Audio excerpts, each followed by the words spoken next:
Don't worry about it. We weren't talking about your tight jeans or anything. Dude, I hate these jeans. It's the only clean ones I have. We like them. I love those jeans. I will wear them tomorrow just for you, Sean. Thank you. Does anybody feel like today's Monday? Yeah. Okay, so like today is my fucking Monday, and it blows. The guy stuck working all day today, which is no surprise, but having our show on a night that we actually work is a surprise because we're not used to it. So I get off work, rushing home, doing about 65 and a 35, and on the back road, if you take 72nd straight north, you can hit the country road back to Fort Calhoun, and there happens to be a bunch of deer that like to jump out on the road, and play hide and seek. Needless to say, I almost hit Bambi, so the night was actually pretty fun. So I finally get home, I call up Lindsay, I'm like, hey, I'm like 10 minutes out, get the dogs in, run inside, we'll change, and we'll head out. So, needless to say, I didn't get anything prepared like I wanted to. So tonight's going to be a little bit different when we actually need your guys' help. Like Dave said, I have a wonderful book, which he shot this cover. Awesome. Thank you, Dave. So instead of reading some of the newer stuff that I have, there's two pieces that are going to be brand new that I'm going to read for you. But I'm actually going to ask you guys for 4 numbers, 1 through, say, 150... 69. No, not 69. Oh. 68 and all. Square root of 27. 153, yes. So, 23. 23. 42. 75? 56. All right. Which one? 56. 56. Okay. Do they have Keno next door? Yes. Have a winner. Yay! That's a combination to my luggage. So, Only an asshole would pick those numbers. I'm feeling really spunky tonight. I'm gonna start off this fucker. Yeah, my chastity belt. Pretty hardcore. This is like one of those in-your-face kind of rights. This is called You Know Who You Are. I'm tired of reading the same monotonous bullshit. I seek to push the proverbial boundary of writings, notions, and ideas that don't always sit well in the back of your throat. I like my poetic cock raw, crammed in your beautiful mouth, as you stare wild-eyed. Each word is a fucking slap in the face, with a 10-second nose plugging. I wait, delighted in gagging tears that fall.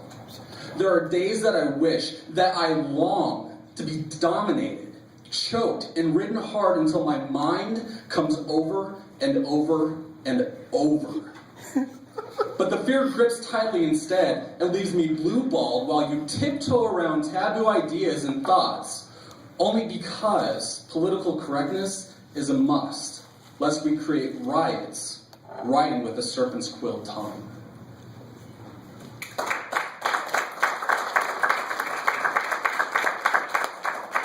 So hard right now. You can laugh, it's okay. That's the whole point of the show. Wednesday morning, you gotta read that at work. That'll be our human performance brief. I'm not going to be asked to come back to work after that.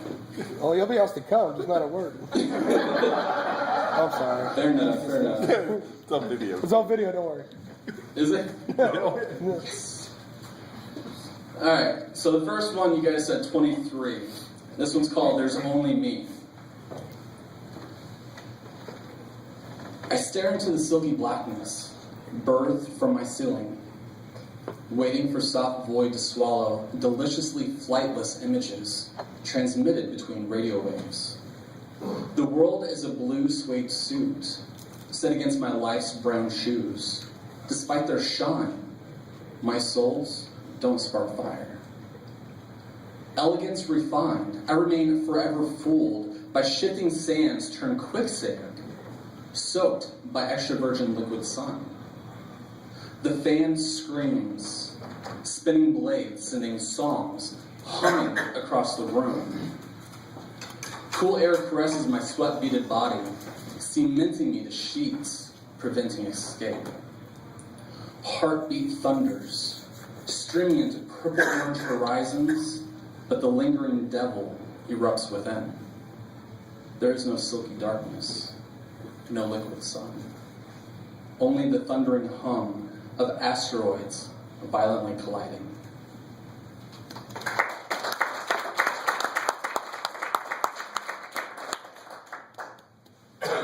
I actually can't do do 42, so you have to pick a different number. 16.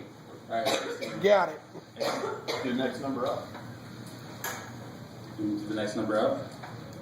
I think that's 43, right? We'll stick with 16. What's 43? 43. Tempered perfection.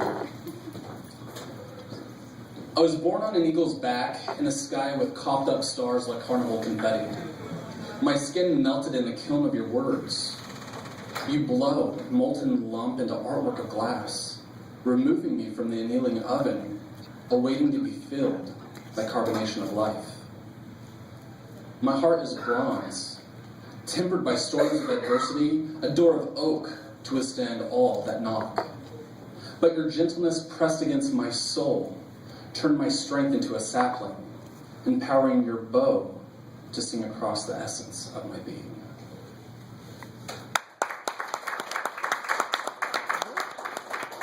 Even I'm high as shit, or I don't know what the fuck that meant. That's always a good sign. This is a bad idea. Alright, so... Never mind.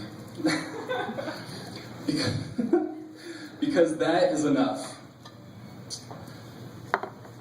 I divulge my secrets between red tan lines and ivory cream wonder, etching paper insecurities in ink essence, our eternal connection. I'm a cloud, slowly releasing truths saturated in wetness of which you have never tasted. Pouring emotion into words, I caress mountains and melted snow-capped peaks with soft whispers, allowing rivers to wash over me because the core expression is simply me, defining me within all that is you. I whisper of cliche love, smiling ungrudgingly, you sit, waiting patiently for failure to shatter violently. A snow globe of silver glitter spreads over the empty void of life's merriment, trapped within the punctured paper balloons crashing at my feet. But you soothe my soul, nurturing brittle hearts you heal, filling the hollowness of myself. Without asking for anything, you simply are, as I simply am.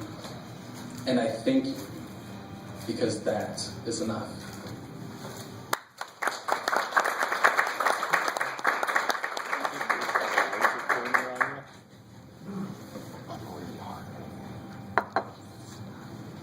I like this one. This one's called You and I.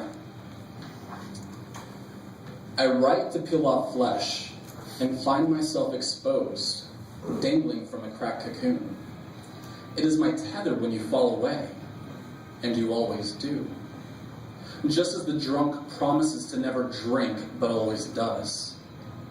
I watched reruns of your yesterday's dreams, bathed in uncanny notions, watching you secretly make wishes on the quarters of children, and all those other innocents ransacking small ounces of hope, then scoff at their unawareness. I smile. I watched as you pretended to understand Le Sacre du Prétemps by Stravinsky, and what it took to create feelings with music, to transform words into beautiful poetry. I wonder, if I told you I hung the moon and jumped rope through the equator of your mind, would you see beauty in my chaos? Or simply the shattered remnants of Picasso eating his own paint? I write of you, as if made of flesh and bone, a person. Perhaps you are.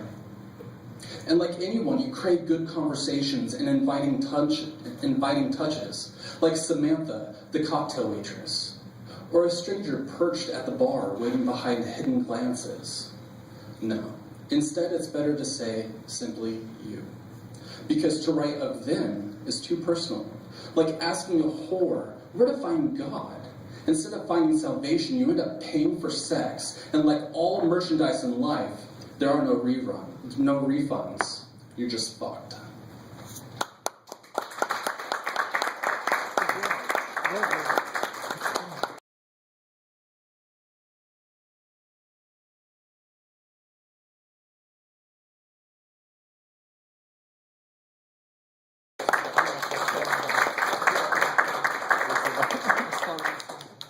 So a little bit of backstory between what we're getting ready to perform is this first piece that I'm going to read is a little bit about the struggles that I've dealt with over the last 7 years, and it's kind of just throwing myself out there in a mixed matter of emotions. I posted it on All Poetry, and the person that responded to it was the person that I least expected to. It was somebody that was completely random. Her name is Katrina, and she wrote this poem that Marlo's going to write, or she's going to read for us. And she gave me permission to go ahead and do this piece. So I wanted to share this with you guys, and I think you guys are going to be just as blown away as it was for both of us. Every time that we've read this, it just leaves me in utter tears almost. So, death like Jesus.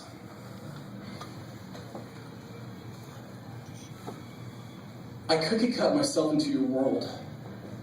Fitted triangles don't belong within an obtuse inward view. I prayed my sanity would reach heaven when your darkness touched me tastelessly. That peace would find me in self-sacrificial ways. How Jesus died. But I was the tainted leper. With no peace and burnt offerings, failure bloomed beautifully under a clip of bitterness. I was your resentment, and you were my detriment. I constantly broke myself the way a child breaks their piggy bank, formed pieces into abstract models, painting myself with disfigured emotions, pretending that what I've done is art. But I'm fragmented through the looking glass, but the smell of rain brings promise. Timidly, dust scatters on winded feet across the Mojave mind.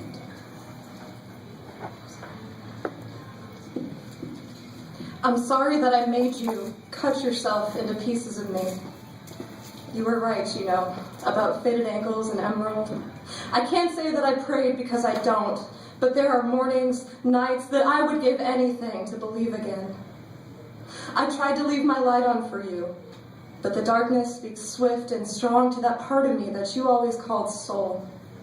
I made you sacrifice it all, like you were some kind of savior, my misfit messiah. But you are no tainted leper, and these burnt offerings are being offered on my knees before you. The failure is all mine. Broken can still be so goddamn beautiful. The way you write it, the sound of it as it rolls off your tongue and falls into my ears, it is art. Everyone is fragments of all that they've been. And one day we wake up and the petricure from a post-rain afternoon nudges us forward. We plunge into the deep. And I suppose we should just let the dust settle. But you just had to go and stir it up again.